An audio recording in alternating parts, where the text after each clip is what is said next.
American and coalition forces are in the early stages of military operations to disarm Iraq.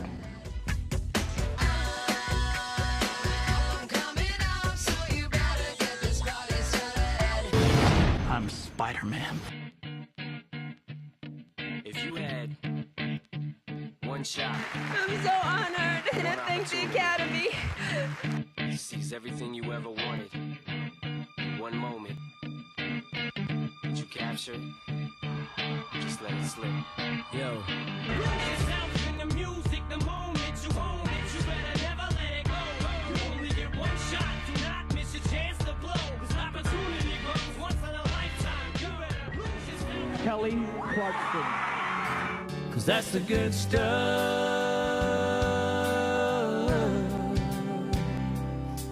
Yeah, that's the good stuff.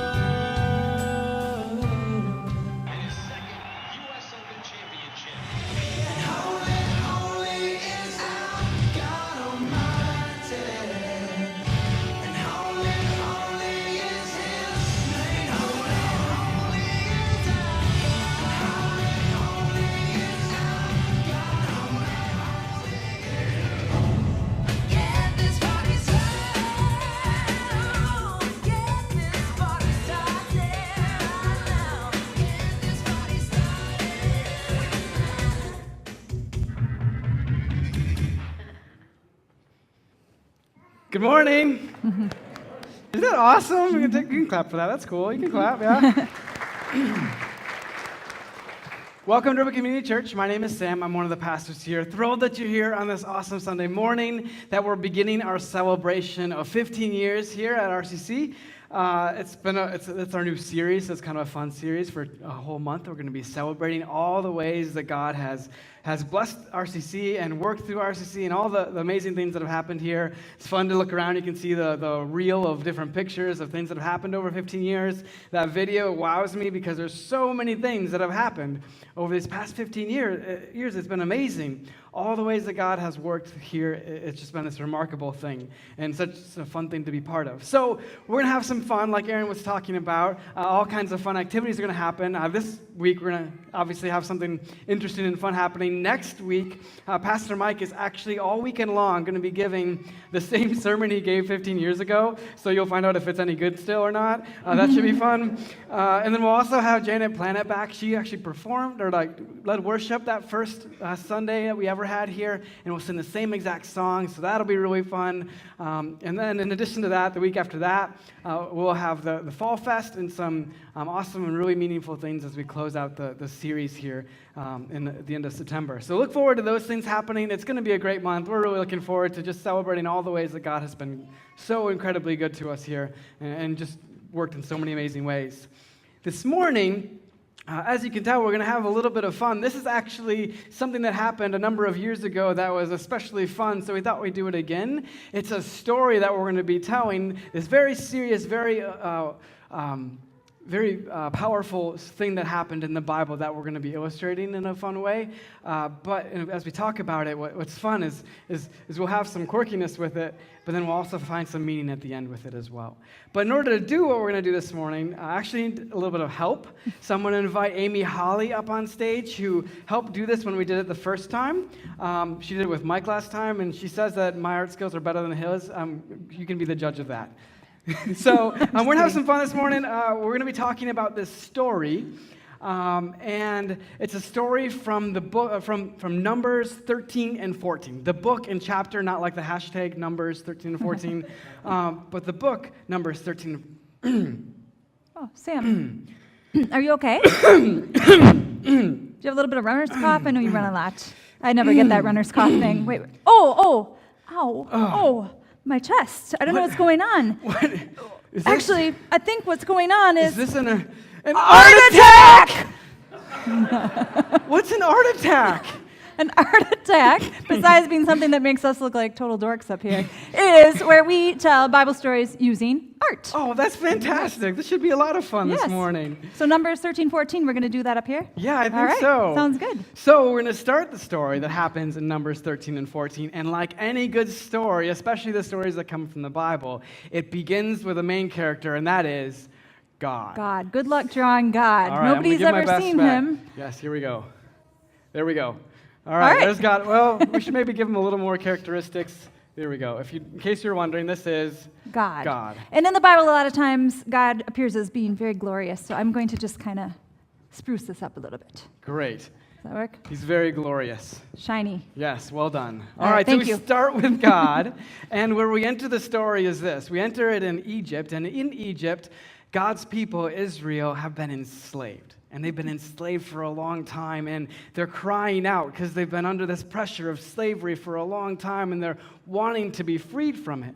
So as they cry out to God, God hears them, and God answers, and in order to free them from this slavery, God sends a particular person, a person named Moses. Moses. Do you want to work on that? No, you can do All that. right. I'm Great. going to give it my best shot.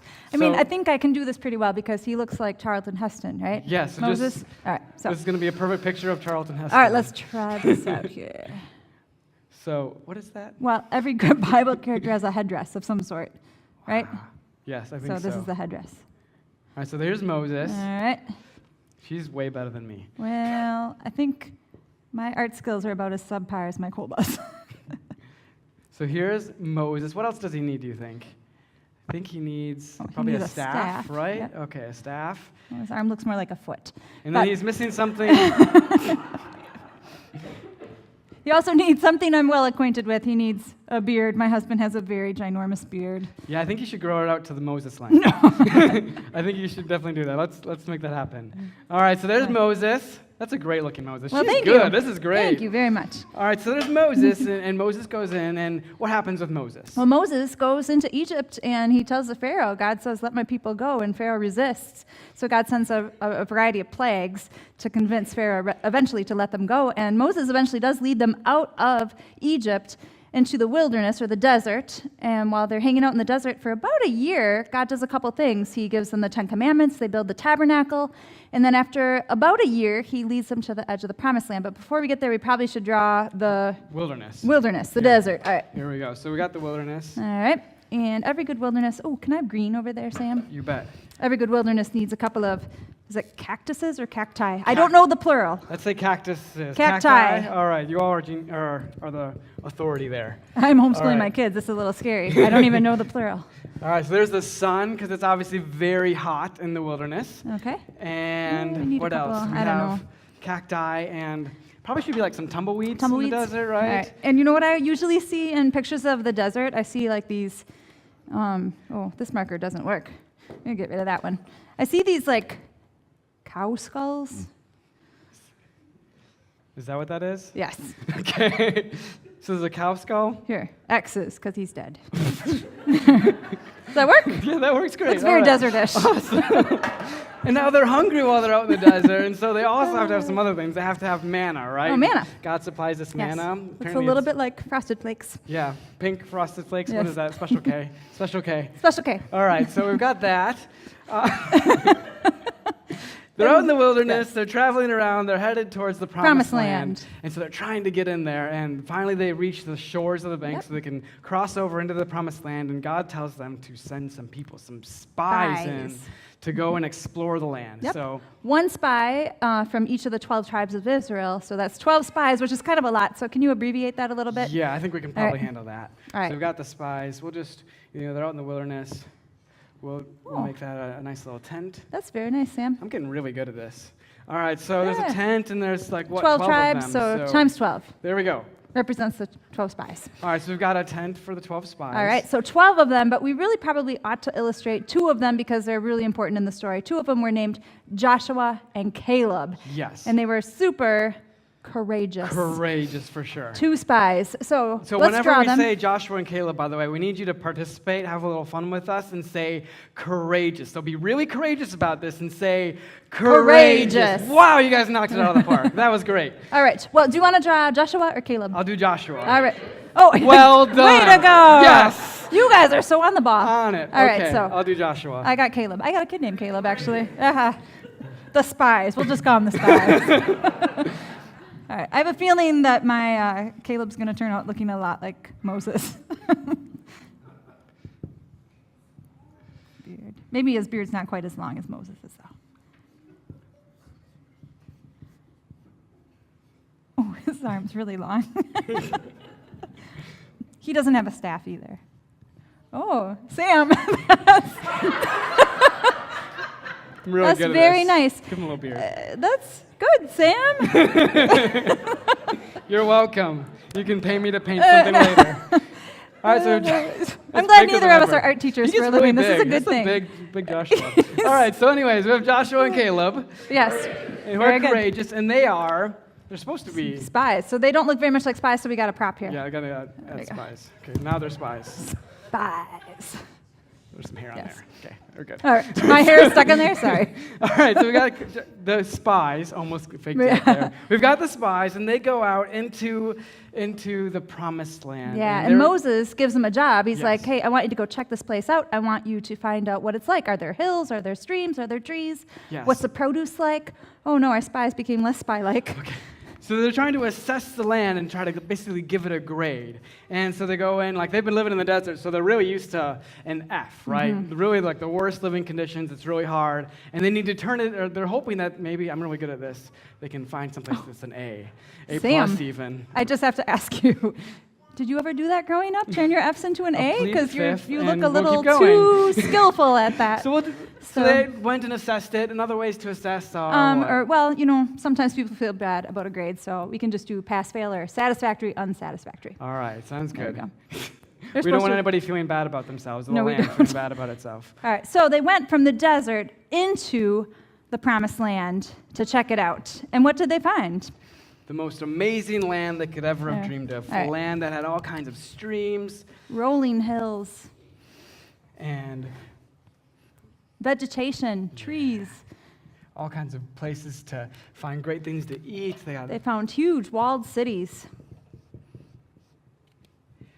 Let's see here. And then they even found this thing. Moses had given them a job to bring back vegetation and things that they found within the land. So they actually found, like, it was grape season, and so they found this huge cluster of grapes. One single cluster. And the Bible says it was so heavy that it took 2 guys carrying this thing on poles between their shoulders just to carry one single cluster of grapes. You are really good at drying grapes. Yeah, thank you. It might Got be like practice. your brother has a winery or something. Something. There you go. So it was so big that it took them like a pole, right? Yep, pole to carry that thing. Between 2 people. Oh, I'm good gonna add stick people. figure. Oh, Thank you. I don't know if the grape cluster was quite that big. Yeah, I mean, my proportions are going to work. Okay. Just like, I don't know, they do, yeah. Yeah, okay. Anyways, so they go into this land, they find this big old grape cluster, and they bring it back. They end up heading back, so go ahead. So after 40 days exploring the land, they go back to the desert to give their report of what it was like. 40 days. 40 days.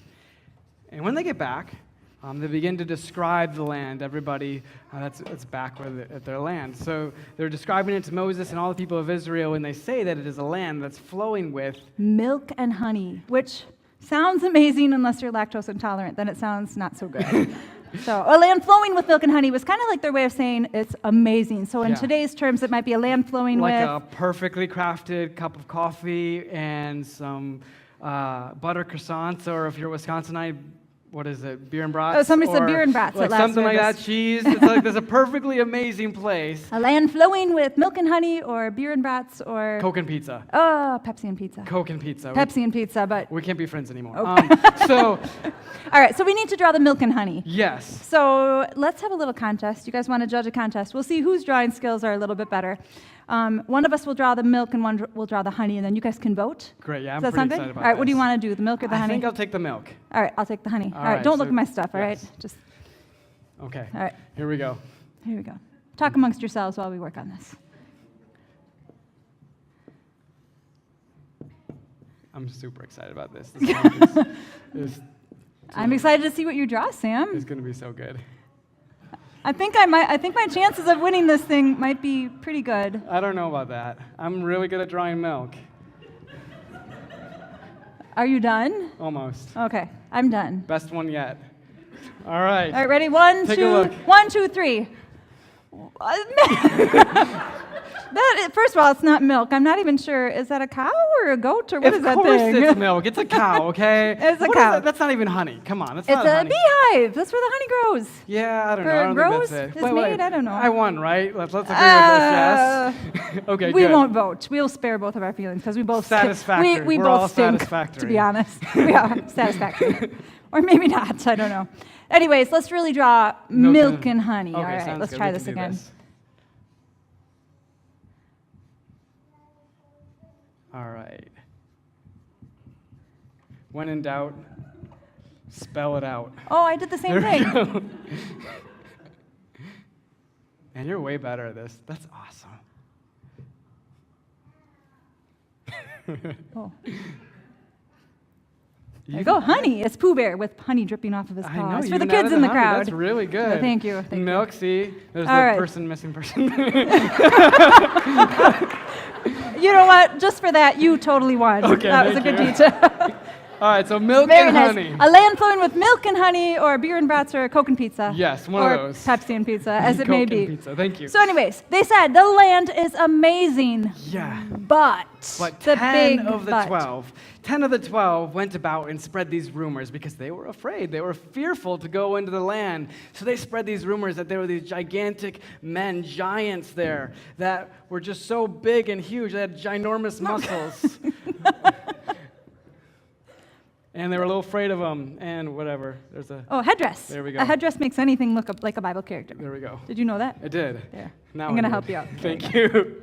So these men that were giants, and they said, they will consume us. The land will consume us. We can't go in and take this land. These 10 people were spreading these rumors, these spies were. Mm-hmm. But And they said, not only are these people ginormous and huge, like we look compared to them like little tiny grasshoppers. And that's what they think of us too. We're just bugs to be smushed. yeah, just so you little should tiny. draw a grasshopper there to complete the story. That's kind of a hard thing to draw.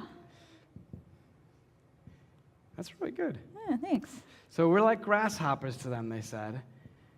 And they'll smash us or smush us or whatever it is. So 10 of the spies felt this way. But Joshua and Caleb, one more time, Joshua and Caleb. Awesome. Joshua and Caleb were courageous, and they said that they could go in and take this land. They said, God has given us his favor. He will be with us. We will take it. God is not supporting this land. He's told us we can take it, so let's go in and take it. Unfortunately, They listened to the 10 spies instead of the 2 that were courageous. They weren't just courageous because they're like, our abilities rock. They were courageous because they were faith-filled in a big, big God who was on their side. so unfortunately, though, for Israel at this point, 10 of those people convinced most of Israel, and those people that were convinced by it ended up having to spend 40 years in the wilderness. Everybody had to spend 40 years in wilderness for every day that they spent in the place spying it out and discovering it.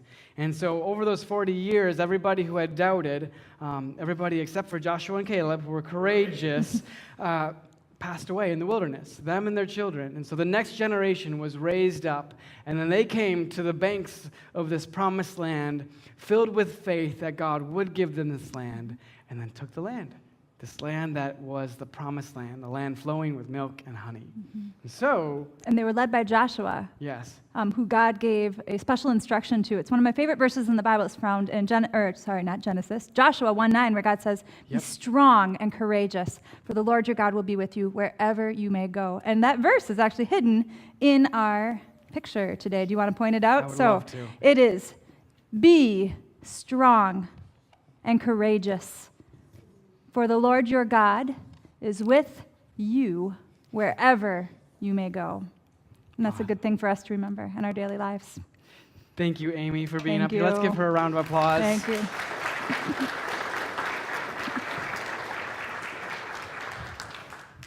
Now, I know this is super fun and a little bit hokey and all that kind of stuff.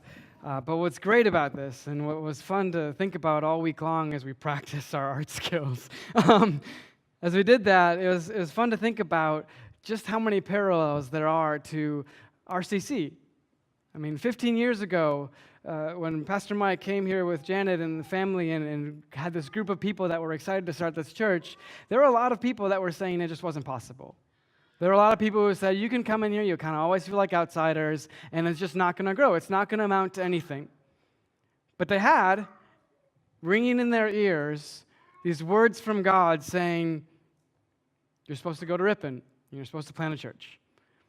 And that's really been a big foundation of the overall culture here at RCC, that basically the secret to trying to grow this church and have God do what he wants to do is to find out what God wants us to do and do it.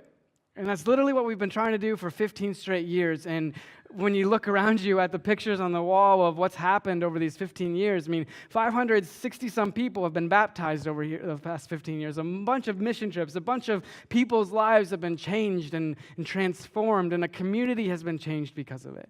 15 years, and God has done such an incredible work here in Ripon and in the surrounding communities because of people having faith.